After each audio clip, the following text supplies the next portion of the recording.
मी एका गरजू व्यक्तीला पैसे देण्यासाठी शोधत होतो, पण माझी आई माझ्या स्वप्नात आली आणि म्हणाली, तू तुझ्या बहिणीला मदत कर. पण आश्चर्यकारक गोष्ट म्हणजे माझी बहीण आधीच खूप श्रीमंत आणि आनंदी होती. एके दिवशी मी अचानक माझ्या बहिणीच्या घरी गेलो, तेव्हा माझ्या बहिणीला पाहून मला धक्का बसला. कारण ही गोष्ट त्यावेळीची आहे जेव्हा दिवाळीचा महिना शेवटच्या दिवसात आला होता. शहरातील बाजारपेठांमध्ये दिव्यांचा मेळा सुरू होता. सर्वत्र हालचाली दिसत होत्या. दुकानांमध्ये गर्दी होती. मुलांचे हास्य घुमत होते. दिवाळीचे कपडे निवडले जात होते आणि सर्वत्र अनेक प्रकारच्या मिठाईचा सुगंध पसरला होता. पण का माहीत, माझ्या मनात एक विचित्र एकटेपणा जाणवत होता. यावेळी माझ्या मनात आनंद का नव्हता हे मलाही माहीत नव्हते. त्या रात्री दररोजप्रमाणे हसत आनंदाने पूजा पाठ करून मी माझ्या खोलीकडे गेलो. माझ्या हातात एक कॅल्क्युलेटर होता आणि जेव्हा मी माझ्या डोळ्यांच्या अंधुकतेत हिसाब केला तेव्हा रक्कम सुमारे 2,50,000 निघाली. माझ्या मनात एक विचार आला की यावेळी ही रक्कम अशा एखाद्या गरजू व्यक्तीला द्यायला हवी, ज्याचे नशीब बदलू शकेल. असा कोणी जो या पैशातून व्यवसाय सुरू करू शकेल, ज्याची मुले उपाशी झोपू नये, ज्याची पत्नी घरोघरी जाऊन चूल पेटवण्यासाठी कष्ट करू नये. मी मनातच काही नावांचा विचार केला, पण मन कोणावरही स्थिर झाले नाही. एकतर त्यांची गरज तितकी स्पष्ट नव्हती किंवा मला शंका होती की त्यांना खरोखर मदतीची गरज आहे का. मी फाईल बंद केली, लाईट बंद केली आणि थकून बेडवर झोपलो. रात्री उशिरा एक विचित्र स्वप्न पडले. मी एका अंधाऱ्या खोलीत बसलो आहे. खोलीच्या वातावरणात दुःख आणि जडपणा आहे. अचानक दार उघडते आणि माझी आई, जी आता या जगात नाही, ती हळूहळू आत येते. तिचा चेहरा थकलेला दिसत आहे आणि डोळे ओले आहेत. मी तिच्या पायाशी जाऊन बसतो, पण ती माझ्याशी नजरेचा संपर्क साधत नाही. मी तिला काळजीने विचारतो, आई, सगळं ठीक आहे ना? ती फक्त म्हणते, समीर, तुझी बहीण मीरा, तिला ही देणगीची रक्कम दे, तिला खूप गरज आहे. तिच्या आवाजात इतकी वेदना होती की जणू तिच्या हृदयाच्या कुठल्या तरी कोपऱ्यातून हे बोलत आहे. मी काहीही बोलू शकलो नाही. मी काही बोलणारच होतो, पण तेव्हाच माझे डोळे उघडले. खोलीत अंधार होता, पंखा चालू होता, पण माझे हृदय जोरात धडधडत होते आणि माझ्या कपाळावर खूप घाम आला होता आणि माझ्या आईचा थकलेला चेहरा माझ्या मनात कोरला गेला होता. मी बाजू बदलली, पण आता माझ्या डोळ्यातून झोप निघून गेली होती. माझ्या मनात फक्त एकच प्रश्न घुमत होता, मीरा. पण ती तर ठीक आहे, तिला पैशांची तर काहीच गरज नाही. आणि गरज ही कशी असू शकते? माझी बहीण मीरा, जी दर दुसऱ्या किंवा तिसऱ्या महिन्यात आमच्या घरी येते, ती जेव्हा जेव्हा येते तेव्हा मुलांसाठी खेळणी, माझ्यासाठी शर्ट, माझ्या पत्नीसाठी बांगड्या आणते. ती नेहमी हसत असते आणि म्हणते की दादा, काळजी करू नकोस, मी खूप आनंदी आहे आणि ही सर्व देवाची कृपा आहे. मला आठवले की ती जेव्हा शेवटची आली होती तेव्हा तिला जेवणासाठी विचारले होते. तेव्हा ती म्हणाली होती की जेवली आहे दादा, भूक नाहीये. पण तरीही तिच्या डोळ्यात एक दुःख दिसत होते. जणू काहीतरी तिला बोलायचे होते, पण शब्द साथ देत नव्हते. तिचे डोळे माझ्यावर खिन्न होते, जणू काही ती माझ्या आत काहीतरी शोधत होती. मला आठवते की मीरा अनेकदा शांत राहायची. ती बोलत असे, पण तिच्या बोलण्यात ती चमक दिसत नव्हती, जी एखाद्या आनंदी स्त्रीच्या डोळ्यात असते. तिच्या डोळ्यात असे काहीतरी जाणवत होते की जणू काही ती मनात एखादे ओझे वाहून नेत आहे, पण कोणत्याही तक्रारीशिवाय. आणि जेव्हा ती माझ्याकडे पाहत असे तेव्हा असे वाटत होते की ती मला काहीतरी सांगण्याचा प्रयत्न करत आहे, पण ते सांगता येत नव्हते. मी स्वतःला समजावले, नाही, हा माझा गैरसमज आहे. ती आनंदी आहे, तिचा नवरा परदेशात आहे, तो तिथून पैसे पाठवतो, तिचे घरही छान आहे. जर तिला काही समस्या असती तर तिने मला कधीच सांगितले असते. पण याने माझ्या मनाला दिलासा मिळत नव्हता. मग मी स्वतःलाच म्हणालो, कदाचित हे स्वप्न दिवसभराच्या थकव्याचा परिणाम असेल किंवा माझ्या मनात सुरू असलेल्या गोंधळाचा परिणाम असेल. पण हृदय कोणताही तर्क स्वीकारायला तयार नव्हते. एक विचित्र अस्वस्थता होती, जी अजूनही तशीच होती. मी सकाळी पूजापाठ केली आणि पुन्हा एकदा देणगीची फाईल काढली. आकडे तेच होते, पैसे तेच होते, पण माझ्या मनाला काहीतरी वेगळे हवे होते, त्या स्वप्नाच्या जवळ जाणारे काहीतरी. नाश्त्याच्या वेळी मी माझ्या बायकोला म्हणजे मालतीला काल रात्रीच्या स्वप्नाबद्दल सांगितले. आई माझ्या स्वप्नात आली होती आणि म्हणत होती की देणगीची रक्कम मीराला दे. मालती हसली आणि म्हणाली, तुम्ही पण ना, स्वप्नाबद्दल पण डोके चालवता. मीरा खूप आनंदी आहे. तिचा नवरा परदेशात आहे, तो दरमहा तिला पैसे पाठवतो. तिचे घर पण छान आहे, चांगले जीवन जगत आहे. तू विनाकारण काळजी करत आहेस. मी तिथेच विषय संपवला. पण माझ्या हृदयात काहीतरी जोरात ओरडत होते. जणू काही माझ्या आईचा आवाज एका अंधाऱ्या खोलीत घुमत होता. ते मीराला दे, ती खूप गरीब आहे. दिवस कसा तरी गेला. मी ऑफिसला गेलो, काम केले, पण माझे मन तिथेच अडकले होते. संध्याकाळी पुन्हा तेच स्वप्न आले, तीच खोली, तीच आई, तेच ओले डोळे आणि तेच शब्द, ते मीराला दान कर. आता मी खूप काळजीत पडलो होतो. दोनदा तेच स्वप्न आणि तेही इतक्या स्पष्टतेने. माझ्या डोळ्यापासून खरोखरच काहीतरी लपलेले आहे का? मी माझ्या बहिणीला समजू शकलो नाही का? ती कसल्या अडचणीत आहे का? आणि मी ते पाहू शकत नाही किंवा पाहू इच्छित नाही. मी रात्रभर बाजू बदलत विचार करू लागलो. दुसऱ्या दिवशी सकाळी मी काहीतरी करण्याचा निर्णय घेतला. मी स्वतःला वचन दिले, आता मी फक्त स्वप्नांवर नाही तर वास्तवावर लक्ष केंद्रित करेन. सत्य जाणून घेण्याची पहिली पायरी होती ते म्हणजे मीराशी बोलणे, तिचा आवाज ऐकणे आणि तिच्या डोळ्यात लपलेले सत्य ओळखणे. पण ही फक्त सुरुवात होती. तिच्याशी बोलण्याने नक्कीच सत्य बाहेर येईल. खिडकीच्या चौकटीतून सकाळचा प्रकाश खोलीत येत होता, पण माझे हृदय अजूनही जड होते. नाश्त्याच्या वेळी मालतीने पुन्हा तेच सांगितले, मीरा आनंदी आहे. ती जेव्हा जेव्हा इथे येते तेव्हा ती काही ना काहीतरी घेऊन येतेच. खरंच मी पण ते पाहिले होते. मीरा नेहमीच पाहुण्यांचा सन्मान करण्यात भाग घ्यायची. कधी ती मुलांसाठी खेळणी आणायची, कधी माझ्यासाठी शर्ट आणायची आणि कधी माझ्या पत्नीसाठी गोड गोड बोलायची. ती मुलांसोबत खेळायची, हसायची आणि निघताना नेहमी म्हणायची, दादा, देवाचे आभार आहे, सर्व काही ठीक आहे. माणूस त्याच्या आरामदायी स्वप्नातून बाहेरच यायला नको म्हणतो. जर सगळं ठीक वाटत असेल तर याचा अर्थ असा की आपण बऱ्याचदा वास्तव काय आहे हे जाणून घेणे गरजेचं समजतच नाही. मीराचा हसरा चेहरा, चांगले कपडे आणि पाहुण्यांचा आदर करणे, यामुळे सर्वांमुळे ती आनंदी आहे आणि तिला कशाचीही गरज नाही असे एक मजबूत चित्र निर्माण झाले होते. पण आत्ता जेव्हा मी मनापासून भूतकाळातील भेटींबद्दल विचार करतो तेव्हा मला सगळं बदलल्यासारखं वाटतं. रात्री झोपण्यापूर्वी जेव्हा मी माझ्या मोबाईलवर मीराचा फोटो पाहिला तेव्हा तिच्या चेहऱ्यावर हास्य होतं, पण तिचे डोळे अजूनही रिकामे दिसत होते. आईचे शब्द, ते स्वप्ने आणि मीराचा चेहरा हे सगळं मिळून माझ्या मनात एक विचित्र शांतता निर्माण होऊ लागली. मी एक दीर्घ श्वास घेतला आणि डोळे मिटले, पण झोप काही येत नव्हती. मनात एक शून्यता होती. जणू काही एक प्रश्न पुन्हा पुन्हा दारावर ठोठावत होता आणि ओरडून सांगत होता की तू तुझ्या बहिणीला फक्त बाहेरून पाहिले आहेस, मनातून नाही. मग मी स्वतःला वचन दिले की मी या भ्रमाला एक भ्रम मानून दुर्लक्ष करणार नाही, तर त्याच्याशी खोलाशी जाईल. हे स्वप्न योगायोग असू शकत नाही.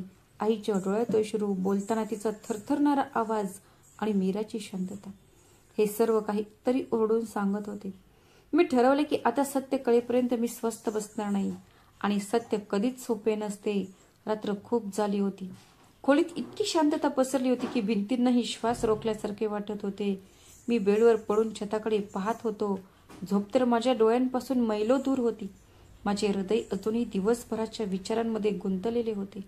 मीराचे डोळे, आईचा आवाज आणि स्वप्नात दिसणारा अंधार वारंवार माझ्या मनावर आदळत होता. मी बाजू बदलली, उशी दुरुस्त केली, डोळे बंद केले आणि मन हलके सोडून दिले. मी म्हटले, आज मला शांत झोपू दे. पण झोप येऊ लागताच तेच दृश्य माझ्या मनात पुन्हा आले. पुन्हा एकदा तेच स्वप्न, तीच जुनी खोली, तीच भीती आणि तीच शांतता, ज्यामध्ये फक्त आईचे शब्द ऐकू येत होते. मी बेडवरून खाली उतरलो, स्वयंपाकघरात गेलो आणि एक ग्लास पाणी प्यायलो. पाणी घशातून खाली गेले, पण हृदयातील उष्णता तशीच राहिली. आता हे स्वप्न सामान्य राहिले नाही. तेच दृश्य, सलग 2 रात्री, तेच प्रश्न. मी पूर्णपणे गोंधळलो होतो. सकाळच्या प्रार्थनेनंतर नाश्ता तयार झाला. मालतीने नेहमीप्रमाणे टेबलावर चहा आणि पराठे ठेवले. मी शांत बसलो होतो. तिने माझ्याकडे पाहिले आणि म्हणाली, काय झालं, तू इतका शांत का आहेस? मी वर पाहिले आणि हळुवारपणे म्हणालो, पुन्हा तेच स्वप्न आले. आई पुन्हा आली आणि तेच बोलली. मालतीने चहाचा एक घोट घेतला आणि हलका उसासा टाकला आणि हसत म्हणाली, अरे देवा, आईबद्दल स्वप्न रोज पडायला लागली आहेत. तू मीराची इतकी काळजी का करतोस? ती पूर्णपणे ठीक आहे. ती जेव्हा जेव्हा येते तेव्हा ती एका चांगल्या कुटुंबाची सून असल्यासारखे वाटते. ती आनंदाने चांगल्या पोशाखात येते. आता तुम्ही हे सर्व काही इतके मनावर का घेत आहात? मी काहीच बोललो नाही. ती मात्र बोलतच राहिली. कधी कधी माणसाचे मनही त्याच्याशी खेळते. असंही दिवाळीत माणूस खूप विचार करतो आणि अशी स्वप्ने पडणे सामान्य आहे. पण मला खात्री होती की हा फक्त माझ्या मनाचा खेळ नव्हता. माझ्या आईचे ते डोळे, ज्यात मी माझे संपूर्ण आयुष्य पाहिले होते, आता त्यांच्यात फक्त पश्चाताप दिसत होता. ते स्वर, तो थकवा, ती वेदना, हे सर्व फक्त काही काल्पनिक जगाचे त्रास असू शकत नाहीत. पत्नीचे शब्द हृदयाला स्पर्श करत नव्हते. नाश्ता संपताच मी थेट माझ्या खोलीत गेलो. खाली बसलो आणि जुने फोटो अल्बम काढले आणि मीराच्या लग्नाचे फोटो पाहू लागलो. गुलाबी ड्रेसमध्ये हसत ती नेहमी सारखीच पण तरीही वेगळी वाटत होती. त्यावेळी तिच्या त्या हास्यामध्ये एक खरी चमक होती. पण आजकालचे तिचे हास्य एक औपचारिकता वाटते. जणू एखादा कार्यक्रम सादर करत आहे आणि त्यात हसणे गरजेचंच आहे. मी एक जुना फोटो काढला ज्यामध्ये मी, आई आणि मीरा एकत्र बसलो होतो. मीरा माझ्या हाताला टेकली होती आणि आई तिला आशीर्वाद देत होती. काही क्षणांसाठी वाटले की जणू काही फोटो श्वास घेऊ लागला आहे. माझे डोळे ओले झाले. मला असे वाटू लागले की मी माझ्या बहिणीचे दुःख खरोखरच ओळखू शकलो नाही का? तिच्या चेहऱ्यावर स्पष्टपणे लिहिलेले सत्य मी जाणून बुजून दुर्लक्ष केले का? मी ऑफिसमध्येही लक्ष केंद्रित करू शकलो नाही. प्रत्येक फाईलमध्ये, प्रत्येक ईमेलमध्ये तोच विचार वारंवार येत राहिला. ती विनंती फक्त एक आवाज नव्हती, तर एका सत्याचा उंबरठा होता ज्यावर मी उभा होतो. रात्री उशिरा मालतीने मुलांना झोपवले आणि स्वतः झोपायला गेले. मी खोलीचे दिवे बंद केले आणि खिडकीजवळ बसलो. बाहेर शांतता होती. फक्त कुत्र्याच्या भुंकण्याचा आवाज दूरवरून येत होता. मी आकाशाकडे पाहिले. तारे होते, पण माझ्या हृदयात अंधार वाटत होता. माझ्या मनात माझ्या आईची आठवण होती. तो आवाज अजूनही मनात घुमत होता. ते स्वप्न नव्हते, तो मला विचारला जाणारा एक प्रश्न होता. तो फक्त भाऊ म्हणून घेण्यासाठी जन्माला आला आहेस का, की तू भाऊ होण्याचे कर्तव्य पार पाडशील? मी खिडकी बंद केली आणि बेडवर झोपलो. डोळे मिटले आणि प्रार्थना करू लागलो. हे देवा, जर माझी बहीण खरोखरच काही अडचणीत असेल तर मला त्या सत्याकडे घेऊन जा आणि माझ्या निष्काळजीपणाचे प्रायश्चित्त करण्यासाठी मला पुरेसे धैर्य दे. रात्रीचा तो शेवटचा तास होता. मी पुन्हा एकदा गाईगाईने स्वप्नातून जागा झालो. माझे हृदय जलद धडधडत होते. माझा श्वास अनियमित झाला होता आणि खोलीतील शांततेत फक्त पंख्याचा आवाज येत होता. ही 4थी रात्र होती, सलग 4थी रात्र. आणि तेच स्वप्न, तीच जुनी खोली, तोच मंद प्रकाश आणि आईचा तोच उदास चेहरा. पण यावेळी तिचे शब्द थोडे वेगळे होते. आता ती फक्त विनवणी करत नव्हती, तर तक्रार करत होती. तुला ऐकू आले नाही का? तुला माझे अश्रू दिसत नाही का? समीर, माझ्या मुलीचा आवाज ऐक, मग तुला स्वतःला सगळं समजेल. मी काही क्षण तिथेच गप्प बसलो. जणू कोणीतरी माझ्या छातीवर खूप जास्त ओझे लादले आहे असे वाटत होते. मी उशी खालून माझा मोबाईल काढला आणि वेळ पाहिली. 3:12 झाली होती. माझे ओठ शांत होते, पण हृदय सतत एकाच गोष्टीसाठी प्रार्थना करत होते की हे देवा, मला सत्याकडे घेऊन जा. सकाळ होताच मी ठरवले की आज मी मीराला नक्कीच फोन करेन. मी या अंधारात राहू शकत नाही. आईच्या 4 हाकांकडे दुर्लक्ष करणे आता स्वतःवर आणि तिच्यावरही क्रूरतेसारखे होते. मालती नेहमीप्रमाणे नाश्त्याच्या टेबलावर हसत होती. ती मुलांच्या विनंत्या ऐकत होती, पण तिला माझी शांतता देखील विचित्र वाटली. तिने विचारले, तुला पुन्हा तेच स्वप्न पडले का? मी फक्त मान हलवली. तू किती दिवस या स्वप्नाचा पाठलाग करत राहणार आहेस? मीराने तर कधीच तक्रार केली नाही. तूच फक्त खूप विचार करतोस. मी तिचे ऐकले, पण दुर्लक्ष केले. आता कोणी म्हणो किंवा न म्हणो, हा प्रश्न नव्हता, हे माझे विवेक बनले होते. दुपारी मी ऑफिसमध्ये काम करत असताना असाच एक क्षण आला. माझी बोटे कीबोर्डवर फिरत होती, पण लक्ष दुसरीकडेच होते. माझे हृदय पुन्हा एकदा जोरात धडधडू लागले. मी लगेच पुन्हा फोन उचलला आणि मीराचा नंबर डायल केला. बराच वेळ पुन्हा वाजत राहिला, पण रिसीव्ह काही होत नव्हता. म्हणून मी स्वतः कट करणार होतो, तेवढ्यात अचानक फोन रिसीव्ह झाला. हॅलो भाऊ. तिच्या आवाजात तीच मृदुता होती, तेच जुने प्रेम होते, पण आज काही आणखी पण होतं. थोडासा थरकाप जाणवला, जणू काही शब्दच अडखळत होते. हॅलो मीरा, कशी आहेस? मी हास्य लपवत विचारले. देवाचे आभार भाऊ, सर्व काही ठीक आहे. तिचे उत्तर नेहमीप्रमाणेच थोडक्यात होते, पण तिच्या स्वरात काहीतरी होते जे मला जाणवत होते, पण मी ते शब्दात मांडू शकलो नाही. तू ठीक आहेस ना? तुझा आवाज थोडा थकलेला दिसतोय, मी सावधपणे विचारलो. नाही नाही, असं काही नाही. मुलांना शाळेत सोडायचे होते ना, म्हणून मला पुरेशी झोप मिळाली नाही, त्यामुळे असं झालं असेल. बाकी सगळं ठीक आहे भाऊ, तू काळजी करू नकोस. पण मी ती का करू नये? तिचं प्रत्येक बोलणे जणू काही तिच्या भावना लपवण्याचा प्रयत्न करत होते. ती जे काही म्हणत होती त्याच्या मागे काही वेगळंच होतं. ऐक, म्हणजे तिच्या आवाजात ओलावा आणि अडखळणारा श्वास, जणू कोणीतरी आतल्या आत रडत आहे. मी तिच्याशी आणखी बोलण्याचा प्रयत्न केला, पण ती संभाषण थोडक्यात ठेवण्याचा प्रयत्न करत होती. ती म्हणाली, तुला काम असेल, तुझा वेळ वाया जाईल आणि मग दिवस खराब होईल. मी नंतर बोलीन, मला मुलांना पण बघायचं आहे. चल बाय. असं म्हणत तिने फोन कट केला. मग मीही फोन ठेवला. पण आता माझे हृदय आणखीनच अस्वस्थ झाले होते. मी जेवढे जाणून घ्यायला गेलो होतो त्याच्यापेक्षा काहीतरी जास्त प्रश्न घेऊन परतलो. मी ऑफिसच्या खिडकीजवळ उभा होतो. बाहेर रस्त्यावर लोक त्यांच्या स्वतःच्या आयुष्यात व्यस्त होते. कोणालाही कोणाच्या त्रासाची जाणीव नव्हती, ना कसली पर्वा, आणि जरी असली तर त्यावर विश्वास ठेवणे सोपे नव्हते. मीराचा आवाज अजूनही माझ्या कानात घुमत होता. मी तिच्या शब्दाच्या ओलाव्याकडे दुर्लक्ष करू शकत नव्हतो. तोच ओलावा होता जो आईच्या स्वप्नात तिच्या डोळ्यात होता. मी तिच्यावर विश्वास ठेवावा का? ती म्हणते ती सगळं ठीक आहे. ऑफिसमधून निघाल्यानंतर रस्त्यावरून जाताना मी माझ्या खिशात हात घातला आणि देणगीची रक्कम असलेला लिफाफा बाहेर काढला, ज्यावर दान करण्याची रक्कम 2,50,000 लिहिली होती. मी तिच्याकडे बारकाईने पाहिले, जणू मी काही त्या रकमेला पहिल्यांदाच पाहत आहे. ही रक्कम आता फक्त एक दान करण्याची रक्कम राहिली नव्हती, तर ती माझ्या आईची एक हाक होती, माझ्या बहिणीच्या शांततेचे उत्तर होते आणि माझ्या जबाबदारीचे ओझे होते. मी घरी पोहोचल्यावर खोलीत असलेल्या माझ्या पत्नीला सांगितले की मी ठरवले आहे, मी ही रक्कम मीराला देईन. ती आश्चर्यचकित झाली, पण तिने काहीही सांगितले नाही. कदाचित माझ्या स्वरातील गंभीरतेमुळे ती शांत राहिली. मी खोलीत गेलो आणि तो लिफाफा टेबलावर तसाच ठेवला. मनात एक दृढ निश्चय निर्माण झाला होता. आता मी उशीर करणार नाही. आता मी सत्यापासून जास्त दूर जाणार नाही. त्या संध्याकाळी सगळं काही इतर दिवसांसारखंच होतं, पण माझ्या आत एक लढाई संपली होती. तो गोंधळ, तो प्रश्न, ती अस्वस्थता, सगळं आता एका उद्देशात रूपांतरित झालं होतं. रात्री झोपण्यापूर्वी पुन्हा एकदा मी त्याबद्दल विचार केला. स्वप्न आलं, पण यावेळी दृश्य बदललं होतं. आई आता त्याच जुन्या खोलीत नव्हती. ती एका बागेत होती. ती पांढऱ्या कपड्यात होती. प्रार्थनेसाठी तिचे हात वर केले होते आणि यावेळी तिच्या चेहऱ्यावर शांतता होती. स्वप्नात मी तिच्या जवळ गेलो तेव्हा ती हसली आणि म्हणाली, समीर, देवाचे आभार मान, जे तू मला ओळखलेस. मी घाबरून जागा झालो, पण माझ्या हृदयाला पूर्वीपेक्षा थोडे बरे वाटू लागले. जणू काही माझ्या आत सर्व काही व्यवस्थित झाले आहे. मी लाईट चालू केली आणि लिफाफा हातात घेतला. तो फक्त पैसा नव्हता, तो माझ्या विवेकाचा आवाज होता. आईची इच्छा, रात्रीच्या प्रार्थनेचे सांत्वन आणि मीराच्या शांततेचे उत्तर. आता पुढचे पाऊल म्हणजे त्या दाराकडे जाणे होते आणि तिच्या शांततेचा अर्थ काय आहे हे जाणून घेणे आणि त्यामागे काय लपलेले आहे हे शोधणे. कारण काही सत्य शब्दात व्यक्त होत नाही, ते डोळ्यात लपलेले असतात. असे डोळे जे बोलत नाहीत पण सतत विनवणी करतात. रात्र झाली होती आणि हृदयावरचे एखादे मोठे ओझे काही प्रमाणात हलके झाले असे वाटत होते. पण हा आराम तात्पुरता होता. मला माहीत होते की फक्त लिफाफा हातात धरून काहीही साध्य होणार नाही. बदल तेव्हा होईल जेव्हा मी स्वतः जाऊन मीराच्या डोळ्यात लपलेले सत्य पाहीन.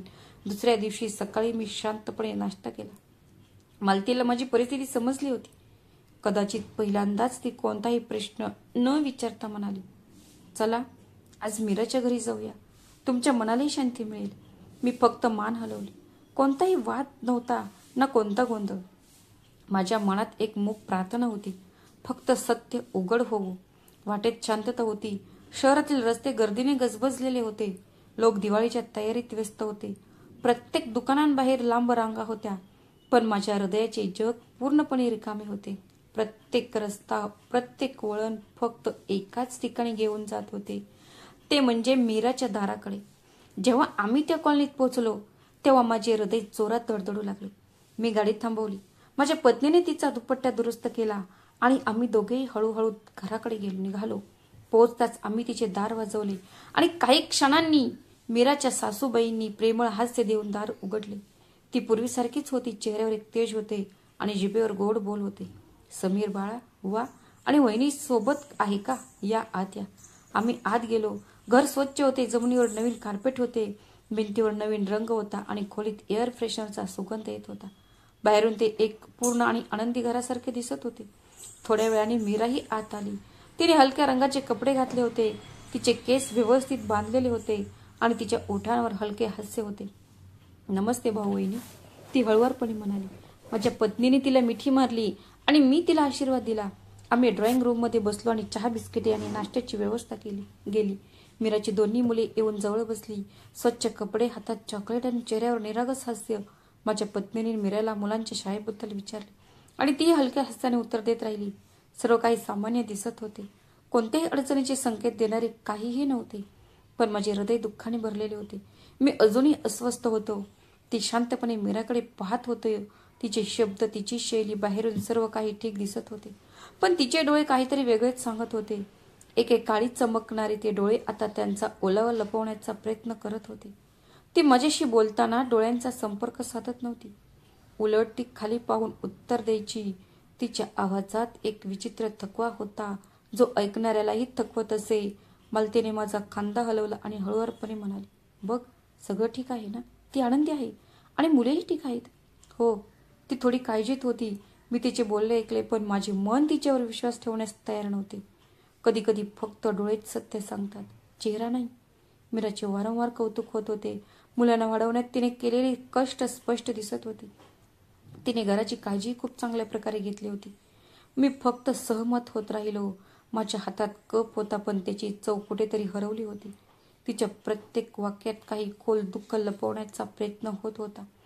काही वेळाने मीराने विचारले, भाऊ, तू किती वेळ बसणार आहेस? मी जेवणाची काही व्यवस्था करते. मुलांनीही म्हटले की मामा आले आहेत म्हणून काहीतरी खास बनव. तिच्या आवाजात प्रेम होते, पण हृदयाच्या ठोक्यांचा थकवा अजूनही त्याला नव्हता. ती उठून स्वयंपाकघरात गेली आणि मी तिथेच बसून तिची शांतता समजून घेण्याचा प्रयत्न करत राहिलो. मालती हळूच म्हणाली, आता तरी तू समाधानी आहेस ना? ती खरोखर आनंदी आहे. मी काहीही बोललो नाही, फक्त खिडकीतून बाहेर पाहत राहिलो. जेवणादरम्यान टेबलावर अनेक गोष्टी वाढल्या गेल्या. बिर्याणी, कबाब आणि मिष्टांनासाठी रव्याची खीर. मुलांनी आनंदाने उड्या मारल्या. सगळं खरंच परिपूर्ण होतं. जेवून आम्ही निघालो तेव्हा मी पुन्हा एकदा मीराच्या डोळ्यात पाहिलं. ती हसत होती, पण त्या हास्यामागे एक पडदा होता. वर्षानुवर्ष असलेला एक पडदा, ज्याच्या मागे दुःखाचा महासागर लपलेला वाटत होता. जेव्हा आम्ही घराबाहेर पडलो तेव्हा मालती पुन्हा म्हणाली, आता तर खात्री पटली का की ती खरोखर आनंदी आहे? मी शांतपणे डोके हलवले आणि स्वतःला म्हणालो, नाही, अजून तर नाही. खरं जाणून घेण्यासाठी मला अजून जवळ जावे लागेल. कारण आता वेदना इतकी खोल झाली आहे की ती फक्त डोळ्यांनीच नाही तर हृदयानेही जाणवते. माझे हृदय ते आज पहिल्यांदाच खरोखर रडले. घरी परत येईपर्यंत मालती बोलत राहिली. मीराचे आदरातिथ्य, जेवणाचे कौतुक, मुलांची काळजी घेणे. पण आता माझे कान सुन्न झाले होते. माझे हृदय दुसऱ्याच गोंधळात अडकले होते. गाडी घराच्या दाराशी थांबताच मी कुलपाची चावी फिरवली. दार उघडले आणि शांतपणे आत गेलो. मुले धावत आली आणि विचारले, बाबा, आत्याने काही सांगितले का? जेवणात काय होते? आपण त्यांच्या घरी परत कधी जाऊ? मी त्यांच्या डोक्याला प्रेमाने हात लावला आणि हसत म्हणालो, आपण काही दिवसांनी परत पुन्हा जाऊ. माझी पत्नी मुलांची काळजी घेऊ लागली आणि मी जाऊन माझ्या खोलीत बसलो. देणगीची रक्कम ज्या लिफाफ्यात ठेवली होती ती अजूनही त्याच खोलीत होती. दुसऱ्या दिवशी आयुष्य नेहमीप्रमाणे चालू राहिले, पण माझ्या मनात एक विचित्र अस्वस्थता मूळ धरत होती. दिवस जात होते आणि दिवाळी जवळ येत होती. शहर अधिक चैतन्यशील होत चालले होते. सर्वत्र रस्त्यांवर दिव्यांच्या तारा, बाजारात गर्दी आणि मुलांचा आनंद. पण या सर्व रागांमध्ये मला विचित्रपणे एकटेपणा जाणवत होता. मालतीने मला दिवाळीसाठी मुलांच्या कपड्यांची यादी दाखवली. मी तिला काही न बोलता सर्व काही खरेदी करण्याची परवानगी दिली. दुसऱ्या दिवशी आम्ही मुलांसोबत बाजारात गेलो. दुकानात क्षणभर उभे राहून जेव्हा सर्वजण हसत होते तेव्हा मी स्वतःला सर्वांपासून एकटे पडल्याचे आढळले. मला असं वाटत होतं की सगळं तर माझ्या आजूबाजूला चालू आहे, पण मी कुठेतरी अडकलो होतो. सगळं काही शांत झालं होतं आणि फक्त एकच आवाज येत होता, आईचा आवाज. समीर, देणगीची रक्कम मीराला दे. बाजारातून परतताना मालती म्हणाली, मुलांची खरेदी पूर्ण झाली आहे. आता तू स्वतःसाठी कपडेही शोधू शकतोस. मी विषय टाळण्याचा प्रयत्न केला, पण शेवटी मी 2 ड्रेस स्वतःसाठी घेतले. तरी माझे हृदय त्या पाकिटात अडकले होते, जे अजूनही तिथेच पडले होते. रात्री मी छतावर जाऊन बसलो. आकाशात तारे होते, हवेत थोडीशी थंडी होती, पण हृदयाची उष्णता काही वेगळ्याच पातळीवर होती. देणगीची रक्कम, आईचे स्वप्न, हृदयाची तळमळ आणि बहिणीचे दुःख हे सर्व एकाच धाग्याने बांधलेले होते. आणि मी, समीर, आत्तापर्यंत फक्त विचारच करत होतो. पण आत्तापर्यंत मी कोणतेही पाऊल उचलले नव्हते. त्या क्षणी मला तीव्रतेने जाणवले की सत्यापर्यंत पोहोचण्याचा हेतू म्हणजे केवळ जाणून घेणे नाही, तर त्यावर कृती करणे देखील आहे. मी खाली आलो आणि बेडवर झोपलो. मला झोप लागली, पण त्यात शांतता नव्हती. यावेळी आई माझ्या स्वप्नात आली नाही, पण एक अंधारी खोली होती आणि त्या खोलीच्या दारामागे मीराचे रडणे ऐकू येत होते. मला दार उघडायचे होते, पण माझे हात थांबत होते. जणू काही एखादी शक्ती मला मागे खेचत होती. मी ओरडलो, मला जाऊ दे, मला तिला भेटायचं आहे. पण माझा आवाज ऐकणारे तिथे कोणीच नव्हते. सकाळी पक्ष्यांच्या किलबिलाटाच्या आवाजाने माझे डोळे उघडले. माझे हृदय जोरात धडधडत होते. वडीलधारी मंडळी मंदिरात जात होती आणि माझ्या हृदयात एक विचित्र शांतता होती. कदाचित आता मी गप्प बसणार नव्हतो. आता मी मीराच्या दाराशी जाऊन सत्य ऐकायला आणि सांगायलाही तयार होतो. मग अचानक माझ्या मनात एक नवीन विचार आला. एक विसरलेले सत्य डोके वर काढत होते. जणू काही कोणीतरी ते वर्षानुवर्ष पुन्हा जागे केले आहे. हे काही वर्षापूर्वी घडले होते, जेव्हा माझे वडील वारले होते. जेव्हा वडिलांच्या वारसा वाटणीच्या वेळी आली, तेव्हा मी एका गंभीर आर्थिक संकटाचा सामना करत होतो. माझा व्यवसाय ठप्प झाला होता. कर्ज वाढत चालले होते. सर्व दरवाजे बंद दिसत होते. त्यावेळी मी माझी बहीण मीराला बाजूला घेतले आणि हळू आवाजात माझी परिस्थिती समजावून सांगितली. माझा आवाज कदाचित थरथरत होता, कारण मला खूप अशक्त वाटत होते. एक भाऊ जो त्याच्या बहिणीसमोर असह्य झाला होता. मीराने माझे लक्षपूर्वक ऐकले. नंतर किंचित हसली आणि म्हणाली, दादा, माझ्यासाठी सर्वात मोठा वारसा म्हणजे तुझं सुख. जर माझा वाटा तुझा थोडा भार हलका करू शकत असेल, तर तो वाटा माझा नाही, तो तुझा आहे. तू आनंदी राहा, मला दुसरे काहीही नको आहे. त्या क्षणी माझ्या हृदयावरील एक मोठा भार हलका झाल्यासारखे वाटले. मी देवाचे आभार मानले आणि मीराला आशीर्वाद दिला. आणि तो क्षण माझ्यासाठी एखाद्या वरदानापेक्षा कमी नव्हता. पण मी विसरलो होतो की काही आशीर्वाद वेळेवर देणे हे देखील एक कर्तव्य आहे. आता काही वर्षानंतर जेव्हा माझे आयुष्य पुन्हा रुळावर आले आहे, व्यवसाय चांगला चालू आहे, घरात शांतता आहे, मुलांना चांगले शिक्षण मिळत आहे, गाड्या आहेत, आराम आहे, तेव्हा मी ते क्षण विसरलो होतो, जो एकेकाळी माझ्या आयुष्याचा आधार बनला होता. मीराने फक्त तिच्या वाट्याचे पैसे दिले नव्हते, तर तिने माझ्यासाठी एक मार्ग उघडला होता. तिने एक त्याग केला होता आणि मी त्या त्यागाकडे कधीही मागे वळून पाहिले नाही किंवा ते परत करण्याचा कधी ती प्रयत्न केला नाही. आता हा विचार माझ्या हृदयात काट्यासारखा टोचू लागला आहे. माझं मन मला बोलू लागले की तू मीराचा वाटा घेतलास आणि तू तुझं आयुष्य चांगले केले, पण त्या बदल्यात तिला काय दिले? फक्त उदासी आणि शांतता. मी देणगीच्या पाकिटातील पैशाने स्वतःला सांत्वन देण्याचा प्रयत्न केला. मी विचार करत राहिलो की मी वचन दिले होते की माझी परिस्थिती सुधारल्यावर मी तिला तिचे सर्व काही परत करेन. पण सत्य हे आहे की माझी परिस्थिती सुधारल्यानंतर मी ते वचन विसरलो होतो. जीवनाची वेगवान गती आणि माझ्या स्वार्थामुळे कदाचित मला त्याबद्दल विचार करण्याची संधीच मिळाली नाही. जेव्हा सकाळ झाली तेव्हा माझ्या मनात एक स्पष्ट आणि दृढ निर्णय होता. आता मी केवळ देणगीची रक्कम परत करणार नाही, तर मी मीराचा हक्क देखील तिला परत करेन. मी तिला तिचा आदर, तिचे ते सुख ज्याची ती हक्कदार आहे, ते परत करेन. नाश्ता वाढताना माझ्या बायकोने विचारले, आज तू खूप शांत दिसत आहेस, सगळं ठीक आहे ना? मी पहिल्यांदाच डोळे वर केले आणि कडक स्वरात म्हणालो, आज मी मीराचा हक्क परत करणार आहे. फक्त देणगीची रक्कमच नाही, तर वर्षानुवर्ष पहिले तिने मला दुःखात आणि संकटात पाहून स्वतःला पूर्ण खाली करून मला केलेली मदत तीही परत करणार आहे. मग माझ्या पत्नीने माझ्याकडे आश्चर्याने पाहिले. जणू ती हे ऐकायला तयार नव्हती, पण तिने काही बोलली नाही, फक्त शांतपणे मान हलवली. मी कपाटातून ते कागदपत्रे काढली, ते जुने खातं, तो हिसाब किताब जे वर्षानुवर्ष बंद पडले होते. सर्व काही माझ्यासमोर ठेवून मीराने घालवलेल्या वेळेचा अंदाज घेतला आणि ठरवले की ते मी फक्त परत करणार नाही, तर तिच्या मुलांसाठी कायमस्वरूपी स्तोत्र देखील निर्माण केले जाईल. कारण आता हक्क फक्त पैशाने पूर्ण होत नाहीत, तर त्यासाठी हृदय पण झुकवावे लागते, हेतू शुद्ध करावे लागतात आणि काळाच्या जखमा भराव्या लागतात. आता वेळ आली होती की मला फक्त भाऊ म्हणून घ्यावे लागणार नाही, तर भाऊ असण्याचे हक्कही पूर्ण करावे लागतील. आणि त्या नात्याचा पाया फक्त प्रेमाचा नसावा, तर न्यायाचाही असावा. ती रात्र सामान्य होती, पण थोडी वेगळी होती. हवा थंड होती, पण माझ्या हृदयात एक विचित्र उबदारपणा होता, जणू आत आग जळत होती. रात्री जेव्हा मी बेडवर झोपायचो तेव्हा झोप उडून गेल्यासारखे वाटत होते. शेवटी मला कधी झोप लागली ते मलाच कळले नाही. डोळे बंद करताच मला झोप लागली आणि मग माझ्यासमोर स्वप्नांची दुनिया आली. पण यावेळी दृश्य पूर्णपणे वेगळे होते. मी एका अज्ञात ठिकाणी उभा होतो. सगळीकडे धुके होते आणि त्या धुक्यात एक सावली माझ्या दिशेने खूप वेगाने येत होती. ती जवळ येताच मी ती ओळखली. ती माझी आई होती, पण ही ती आई नव्हती जिच्यावर मी नेहमीच प्रेम करत होतो आणि तिची काळजी घेत होतो. मी तिच्याकडे हळुवारपणे पाहिले. तिचा चेहरा कठोर होता. तिच्या डोळ्यात अश्रू नव्हते, एक आग होती. तिचे ओठ थरथरत होते, पण तिच्या आवाजात पूर्वीच्या स्वप्नांसारखा थरथर नव्हता. यावेळी तो राग खरा आणि खोल राग होता. समीर, तिच्या स्वरात वीज होती. मी एक पाऊल मागे हटलो. माझ्या मुलीचे अश्रू मला जगू देत नाहीत. तिने लहानपणापासूनच तुझ्यावर विश्वास ठेवला, तरुणपणी तुला साथ दिली आणि आता आता तू तिच्याकडे दुर्लक्ष केलं आहेस आणि जगाच्या झगमगाटात हरवून गेला आहेस. मी काहीतरी बोलणारच होतो तेव्हा तिने हात वर करून मला गप्प केले. शांत राहा.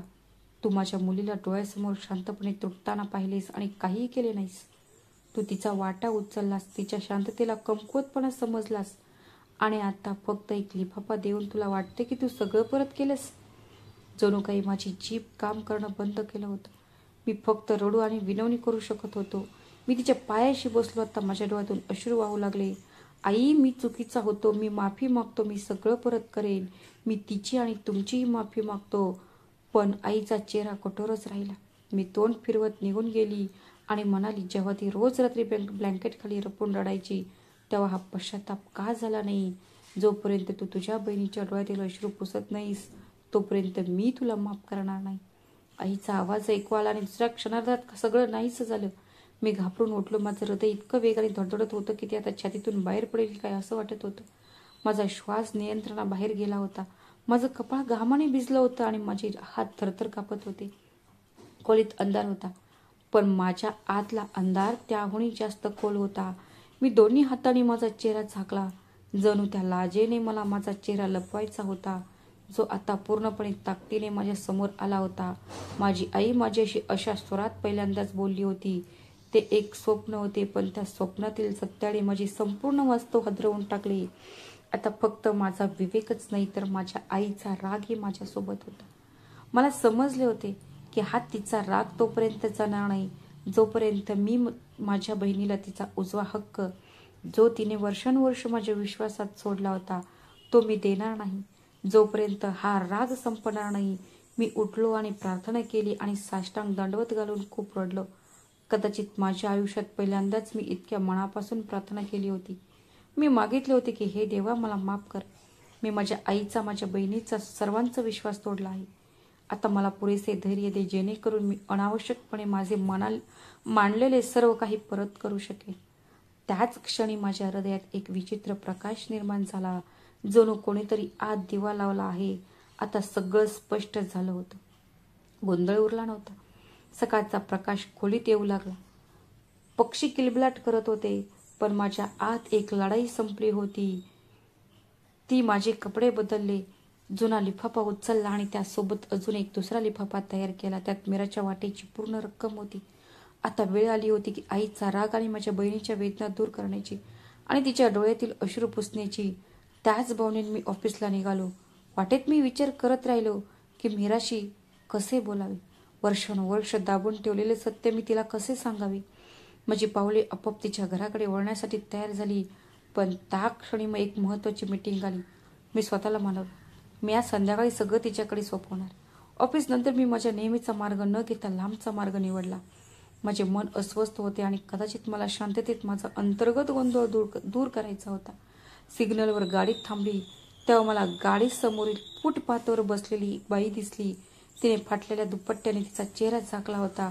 ती जमिनीवर बसली होती. हातात एक जुनी वाटी होती ज्यामध्ये काही नाणी होती.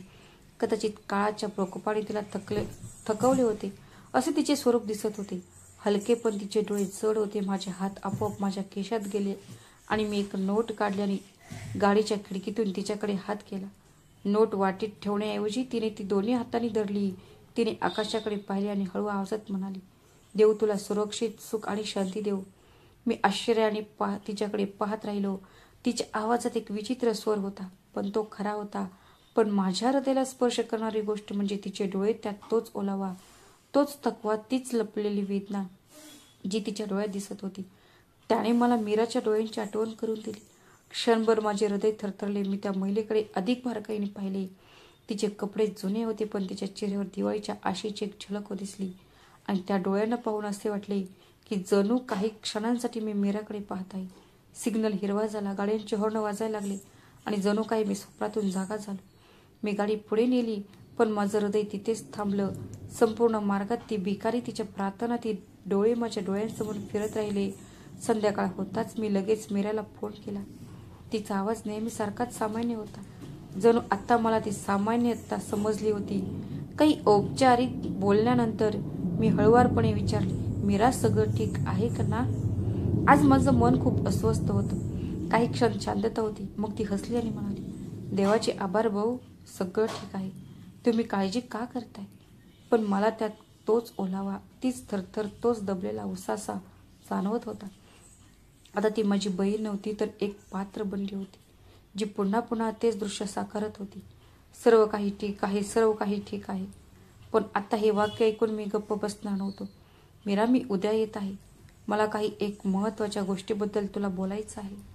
आणि हो, मी माझ्या स्वप्नात माझ्या आईला पाहिली. ती खूप रागवली होती.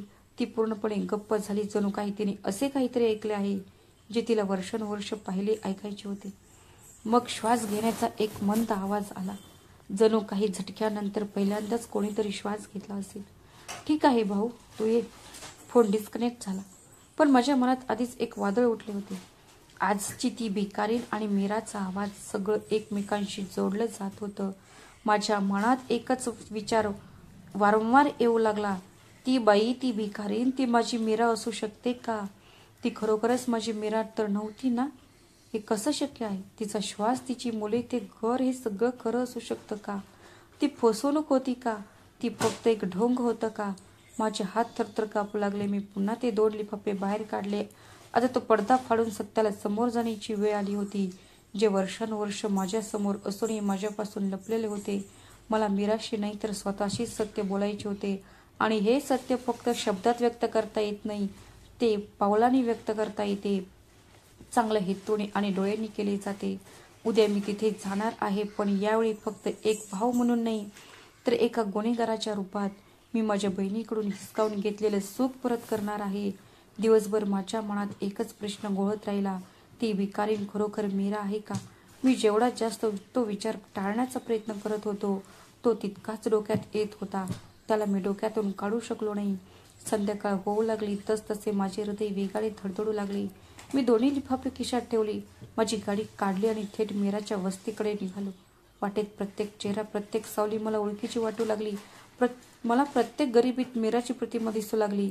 मीराच्या परिसरात पोहोचताच माझे हृदय आणखी वेगाने धडधडू लागले.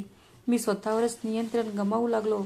तेच फुटपाथ, तीच जुनी भिंत आणि तीच भिकारी, चादरीत गुंडाळलेली, वाकलेली, हातात वाटी घेऊन. पण आज मी मूक प्रेक्षक म्हणून तिथून जाणार नव्हतो. मी काही अंतरावर गाडीत थांबवली, बाहेर पडलो आणि हळूहळू तिच्या मागे जाऊ लागलो. भिकारीण एका अरुंद गल्लीतून चालत होती. ती वळली आणि माझे पाय जमिनीला चिकटल्यासारखे वाटले. ही मीराच्या घरामागील गल्ली होती. कधी कधी माझ्या शरीरात थरथर कापत असे. मी माझा वेग कमी केला आणि दुरून तिला पाहू लागलो. तिने हळूहळू एक जुना लाकडी दरवाजा उघडला, जो सहशी कोणालाही दिसत नव्हता. ती त्यातून आत गेली. दार पूर्णपणे बंद केले नव्हते.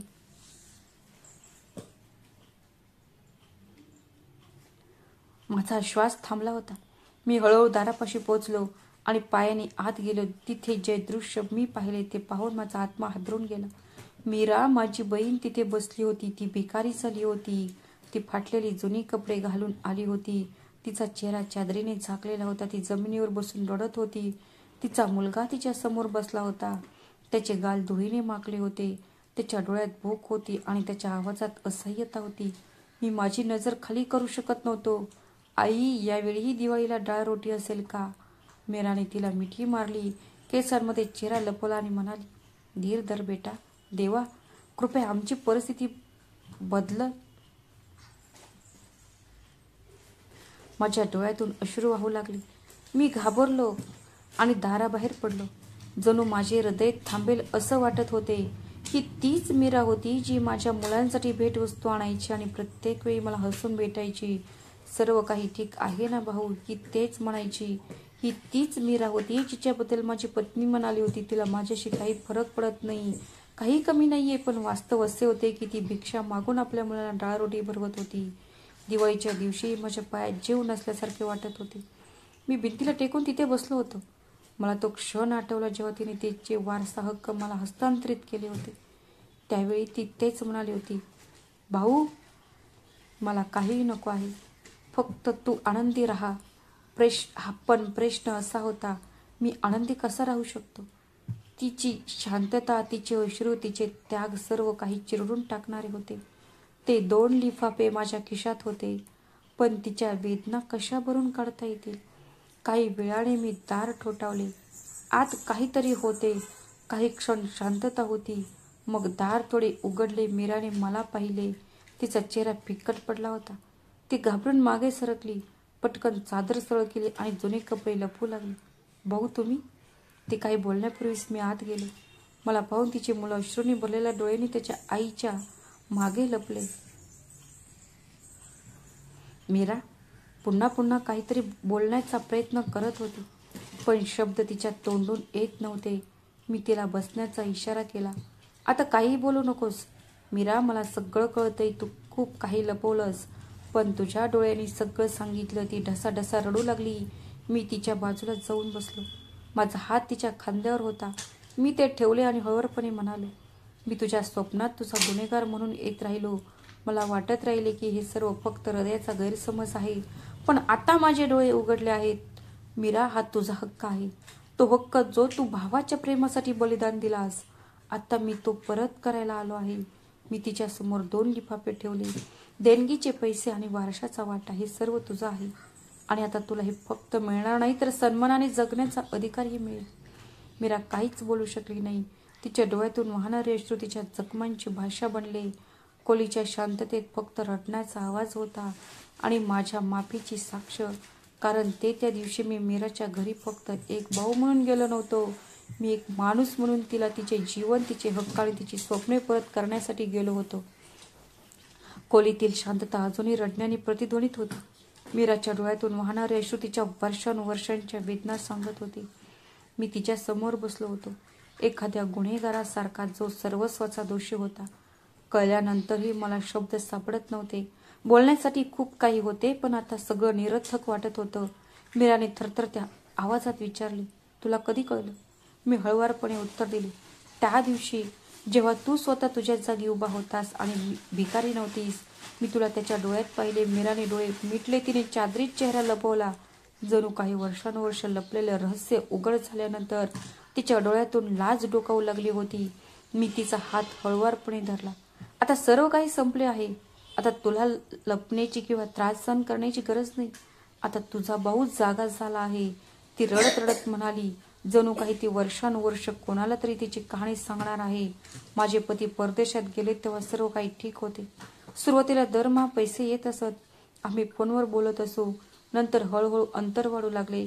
फोन कॉल्स कमी झाले, पैसे येणे बंद झाले. एके दिवशी मला कळले की त्याने पुन्हा तिथे लग्न केले आहे. आता तो मला काही पाठवणार नाही. माझी सासू म्हणायची, जर तुम्हाला मला मोठे करायचे असेल तर भिक्षा मागून मोठे करा. ती सर्वांसमोर गोड बोलायची, पण कोणी पाठ फिरवताच ती माझी प्रतिष्ठा पायदळी तुडवायची. मीराचा आवाज थरथर कापू लागला. ती कधीही कोणाकडे तक्रार केली नाही भाऊ, कारण मला भीती वाटत होती तुम्ही स्वतःला गुन्हेगार समजाल. मी नेहमीच तुम्हाला मोठे मानले आहे. मी तुमच्या आनंदाची कधीही पर्वा केली नाही. मला वाटलं की हा माझा आनंद आहे. माझ्या डोळ्यातून अश्रू वाहू लागले. मी तिच्या डोक्यावर हात ठेवला. जणू काही मला एका क्षणात वर्षानुवर्ष झालेली दरी पुसून टाकायची आहे. तू बहीण म्हणून तुझं कर्तव्य पार पाडलंस मीरा. आता मलाही माझं कर्तव्य पार पाडू दे. मी तिला देणगीची रक्कम असलेला लिफाफा आणि दुसरा लिफाफा दिला ज्यामध्ये पैसे होते.